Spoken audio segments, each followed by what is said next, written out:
Hello everyone, this is the next video in my series Learn Chess from the Scratch, and in this video I am going to talk about a very special move in chess, and that is known as castling. Okay? So castling is a special move of the king. Okay? So how does it happen and why do we do castle? Okay? So let's first understand how to do that. So for castling we require king and a rook. Okay, so in this position we can see the rook is on h1 and king is on e1. Okay, so let's see how the castling happens. So in castling the king moves two steps. Okay, this is the only move where the king is moving two steps. King move two steps, f1 and g1. He will run to g1 and the rook on h1 will come on the other side of the king. I'll show you how.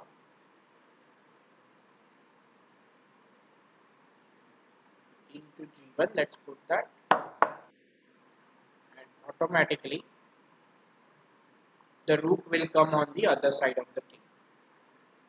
Okay, so basically this is the move of castling where we are moving two pieces at in the same move.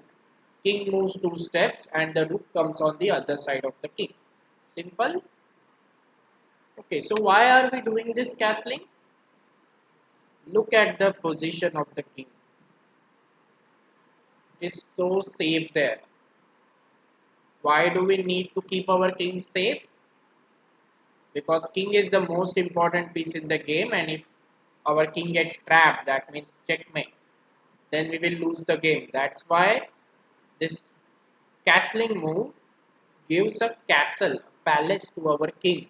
It is guarded by our three pawns and the rook is on one side, so it is the king is pretty safe.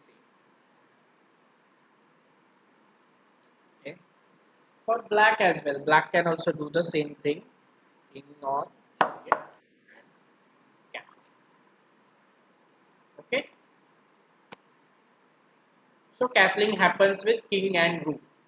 Okay. There are there is other rook you are seeing on a1 and a8. Can we do castling with them? Absolutely. Same way it will happen. King will move two steps. King will come to c1, and the rook will come on the other side of it. Okay.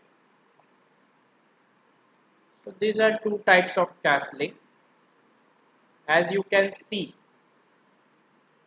this castling are known as when you do castling with the rook of h1, that castling is known as king side castling. Okay? Because this half part of the board is king side. Yeah, king is here, right? So this part of board is king side.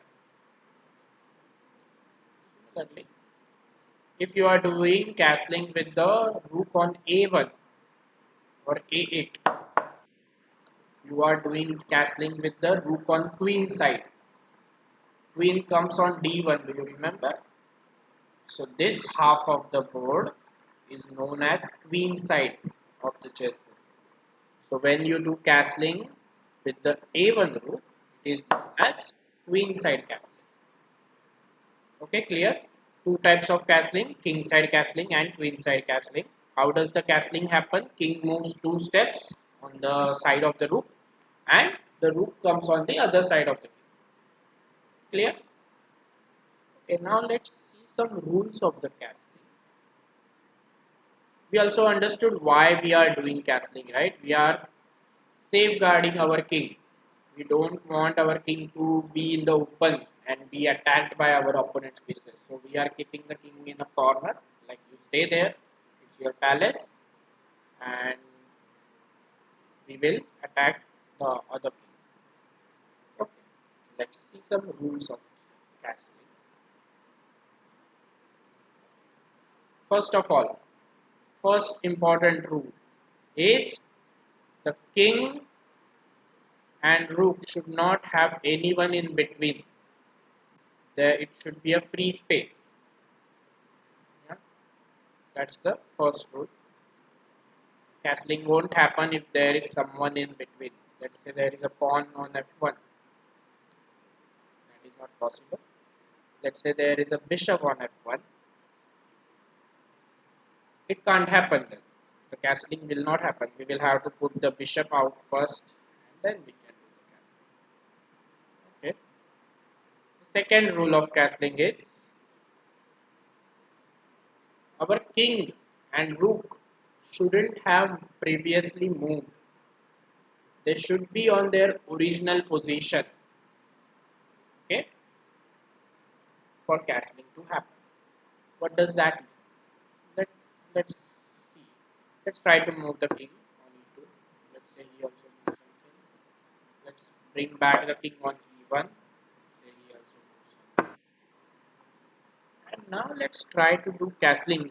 Now guys, the king has moved.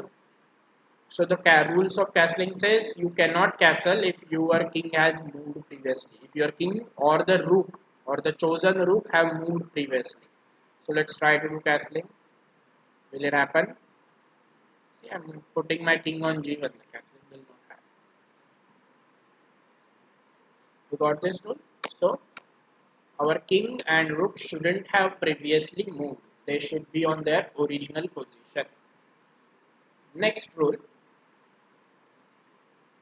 If we have a check on the king, for example, now it's white's turn. Now let's give a check to black king with bishop b5 check. Okay. Whenever there is a check, you cannot castle. That's the rule. So let's try to castle. Can he do castling? King to g8? No. You cannot castle when your king is in a check. You first block the check or capture the piece and then do the castling. Let's say he plays pawn c6.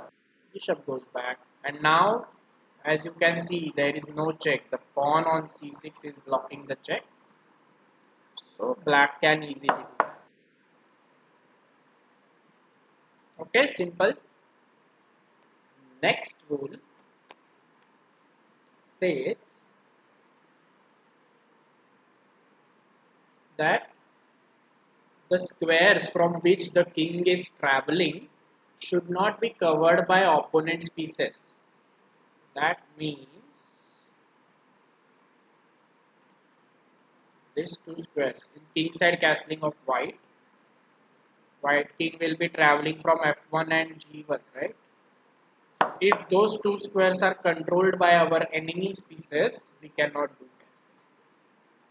For example, let me show you. Let's put pawn on f4.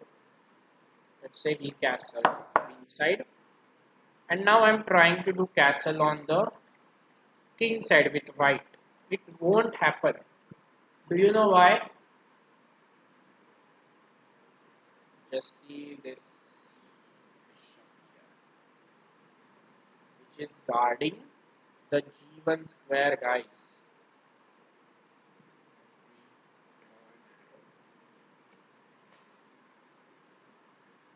Since the rule says when the opponent's pieces are guarding the king's path to the castle, you cannot do castle. So in this situation, white won't be able to do king side castling. He can do queen side castling because that path is not blocked by opponent's piece. Okay.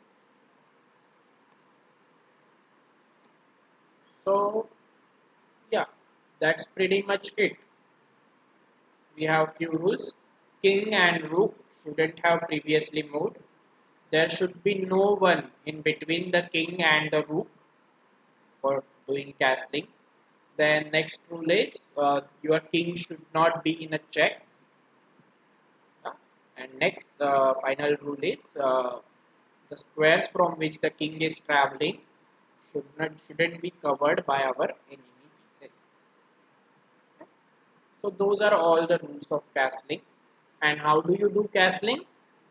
King moves towards the rook 2 steps, and the rook comes on the other side of the king. There are two types of castling. When you do castling on the king side with the rook on h1 or h8, it is known as king side castling. And when you do castling on the queen side, the rook on a1 or a8, it is known as queen side castling. Yeah, that's it. This is how castling works. Okay, now let's start a new game. I just want to show you how I do castling. Okay, so for doing castling, I need to take out my. I want to do king side castling for white and queen side castling for black. So for that, for white I need to remove my f1 bishop and g1 knight. So, and for black, I need to move the queen, bishop, and b8 knight. So let's start with that. Then white is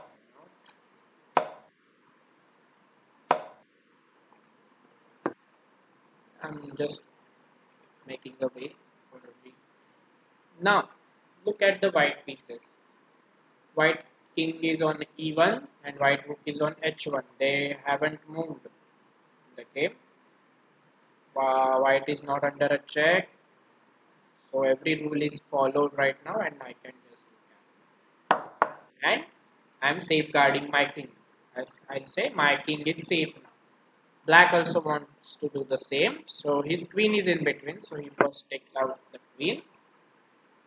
Let's play a move for white, and now black also does castling on the queen side. Yeah, so guys, this is pretty much about this special move of castling. I hope you like this move because this is a very important move in chess. When and always almost every time and every player, every professional player does castling. Yeah, it is like a must move for us. Yeah, we have to do that move to safeguard our king. So I hope you will also do this move in your game now, from now on. And yeah, thank you very much for watching the video. And if you are liking my videos, please subscribe to my channel and also share my video. Yeah, thank you very much, guys. Bye bye.